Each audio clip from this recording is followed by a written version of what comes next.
What is up, YouTube? That's here, and today I'm going to be showing you how to build a hard Trick Room team the correct way. I'm going to show you guys 5 tips for team building that I think every single player can learn from, and we're going to be applying that towards a Trick Room team. But these sort of little tips and tricks, you can apply that to any format you could possibly think of, and I really do think they're going to help even experienced players get a better grasp on the fundamentals of team building. This is a little bit of a team building breakdown for people that are just interested in learning more about how to correctly build cores, build teams, and how they can correctly expand upon that once things are already built. So like I said, today we're going to be looking at a Trick Room team, and more exclusively a hard Trick Room team. And what separates a regular Trick Room team from a hard Trick Room team is the fact that a hard Trick Room team's main win condition is Trick Room. You're going to be going for Trick Room every single game, and you want to win before your Trick Room is expired,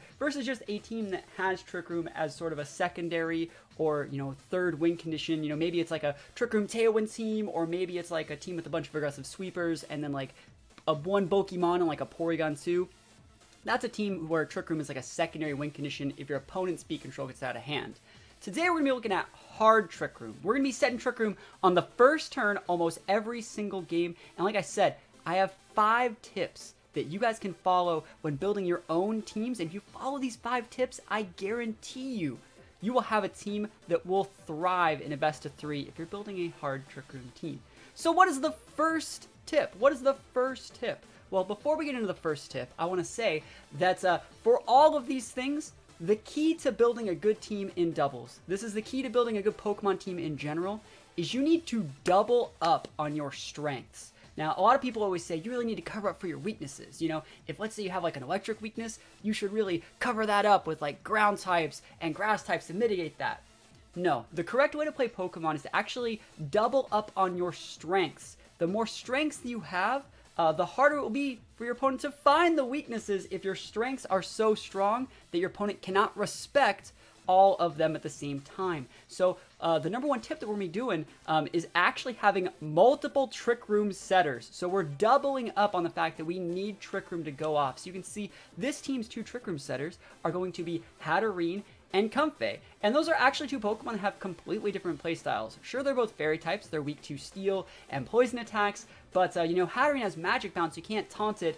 Comfey can get out of dodge with an ally switch. Like I said, they have completely different stats, they have completely different playstyles, and having 2 Trick Room setters, being able to set Trick Room and then potentially set Trick Room a little bit later on in the match, that's so important. So the number 1 tip is you need multiple Trick Room setters. You don't have to use these 2. You can use Hatterene and Stakataka. You can use Hatterene Cresselia. You can use a Porygon 2 if you want to, mix it up. Those 2 Pokemon cover each other very well. Porygon 2 only weakness is fighting. Hatterene resists. Hatterene weak to that ghost attack. Porygon nullifies. So those 2 cover each other very well. But you're going to see when we flesh out this team that Comfey and Hatterene are very, very solid Trick Room setters for my team. And I would recommend having at least 2. You need at least 2, if not more. A third Trick Room setter that was a completely different type from these 2 would make it so your opponent has to respect so many different Trick Room setters. Like, let's say, they're going hard in with like a Dragapult team, and they want to go super hard, they want to hit that Hatterene. But if you don't bring Hatterene as your main setter, and you have like maybe like a Porygon or a Stakataka, well, they're fresh out of luck. They can't actually stop that TR, and if you get your TR up, the effectiveness of a hard Trick Room team, when played correctly, will be able to close out a game within the next few turns. So that is the first step, have multiple Trick Room setters. The second step, in following with the doubling up on your strengths, you need to have at least 2, if not more, forms of redirection. So for this team, you see we have Entity Female with Follow Me, which is very consistent. You can't use safety goggles to get around it. The only way to get around Follow Me from an Entity Female is to use an AoE attack like Earthquake or Rock Slide, or have like an ability like Stalwart or Propeller Tail from the, Duraludon, or what is it, Barraskewda. So very, very standard on Entity. We have Amoonguss with Rage Powder as well as the second redirection user. Remember, you can be a grass type to get around Rage Powder, or you can have a safety goggles, but they are very, very consistent. And then even on top of that, we're going above and beyond. Our Comfey also has Ally Switch, I would say is about a half. It's about half. So we have like a 2.5 ways of redirecting opponents' attacks. That is how you're going to correctly set up your Trick Room.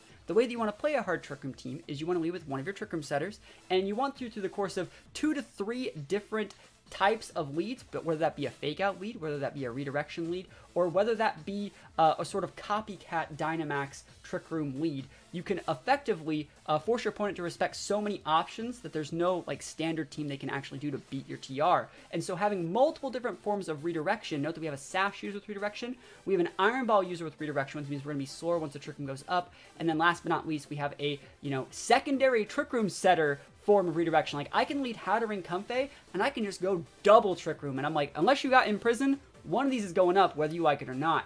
And the way the team likes to be played is if you get the Trick Room up, you're going to roll most teams. So having multiple forms of redirection with multiple Pokemon that have multiple different type defensive coverage, that's super important.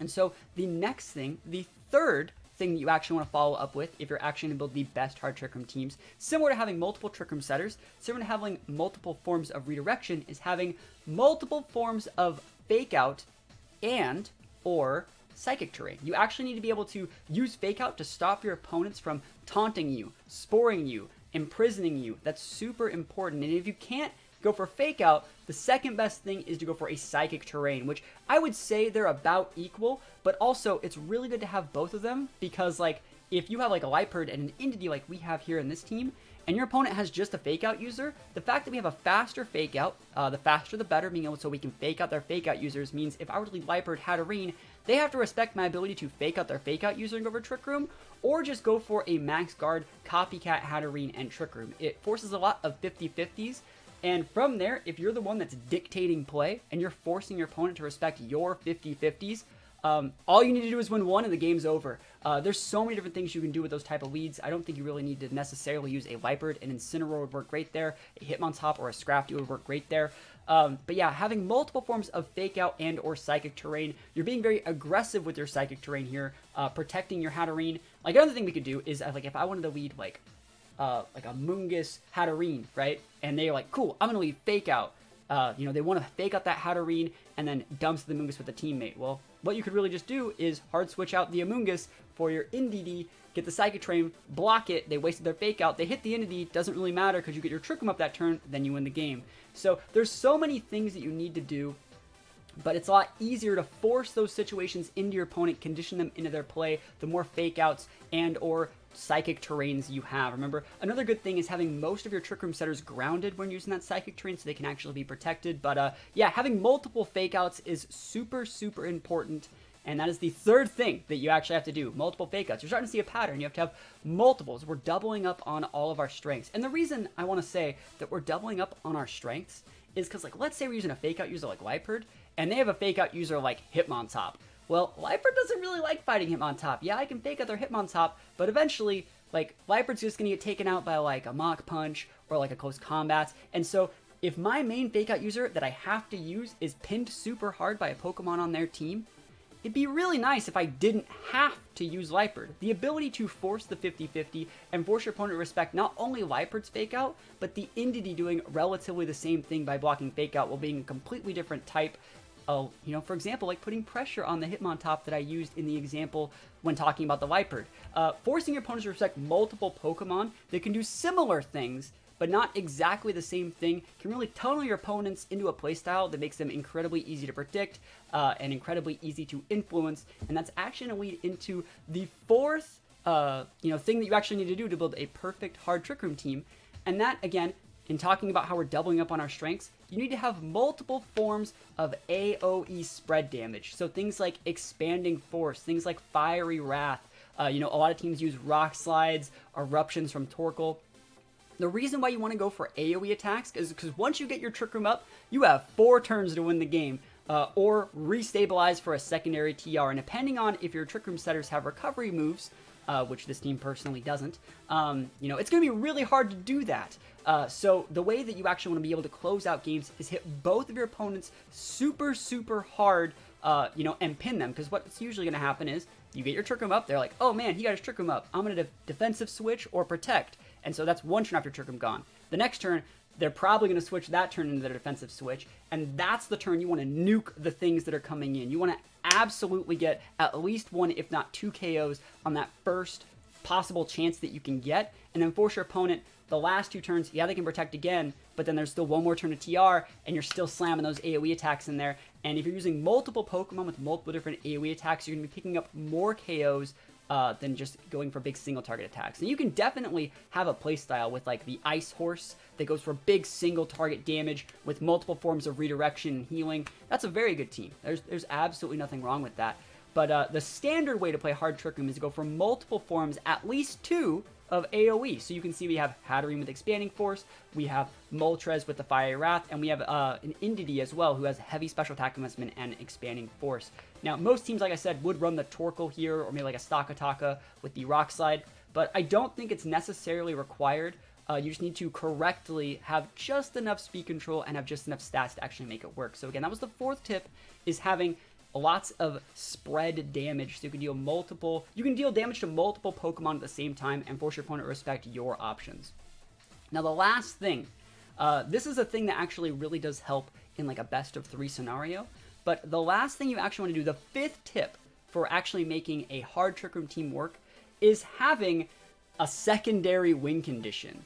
Now this could be, well, obviously in our team it's going to be the Moltres Comfey, but the reason you need a secondary win condition, now I'm not saying you have to have like a Tailwind or anything really crazy. Obviously this Moltres, I haven't shown you guys the spreads yet, but it's very, very bulky and it works very, very well with the Comfey. Like, I would have no problem going Protect Moltres, Trick Room with our Comfey, and knowing full well that this Moltres will underspeed their whole team because it doesn't have any speed investment. So I do think that having a secondary win condition is super, super important for the team, not because you have to use it. You know, there are going to be some matchups where you're like, wow, I can't stop that in prison. Wow, I can't really deal with like that lead. Maybe they have like a ton of steel attacks and our teams kind of struggle with steel Pokemon, obviously, as you can tell. And so we need a secondary type of lead we can go that pulls their respect for our team in different directions. I always talk about respecting the opponent's team and how everything that we do forces our opponent to respect our plays. The things that beat Comfey and Moltres are not the same things that beat Indeedee Hatterene, and the things that beat Indeedee and Hatterene are not the same things that beat Liepard Hatterene or Moltres Hatterene. There's so many different things you can do here, forcing a different play style that can still be brought into that Trick Room mentality is so important, and I feel like that is the 5th key that you actually need to implement in your games if you're going to play a really, really good Hard Trick Room team. And believe it or not, that's actually it. You guys can see the rounds code for this team. I'll have a pace spin for this team as well if you guys actually want to try it. And last but not least, if you want to see this team in action, we host weekly tournaments at twitch.tv/THATSAplusONE every single Friday, which should be the day that this is going up, at 10 a.m. PST. I'm going to show you guys the sign-up code right now for this week's tournament. Just got to go to online competitions. From there, all you're going to have to do is enter the competition ID, and this is a completely free to enter tournament. We're going to have a ton of people playing. From there, you would just enter the code in normal, and the code they're going to be able to see is right on screen right here. It's 09583Y9YR.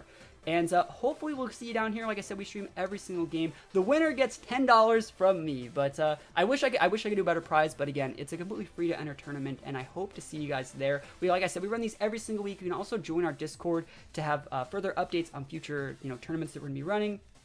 And other than that, please let me know in the comments below if you guys like this kind of content. If you guys like this type of content, you want to see me do further breakdowns on how to correctly build different types of team cores, I'd be 100% down to make more of these type of videos. This is just my version of how I personally like to play Hard TR. If you have a different version or a different way that you like to play Hard TR, maybe you like to use screens, maybe you like to go with a little bit more like single target bulky attackers like the Ice Horse, let me know in the comments below. I look forward to reading all of your comments, and other than that, thank you guys so much for watching. Hopefully you guys have a wonderful day. Hopefully we see you guys at the tournament. It starts in 5 hours after this video goes up. It starts at 10 a.m. PST. So there's still time for you guys to sign up. Hopefully you guys see you all on stream, and I'll see you guys next time. Peace out.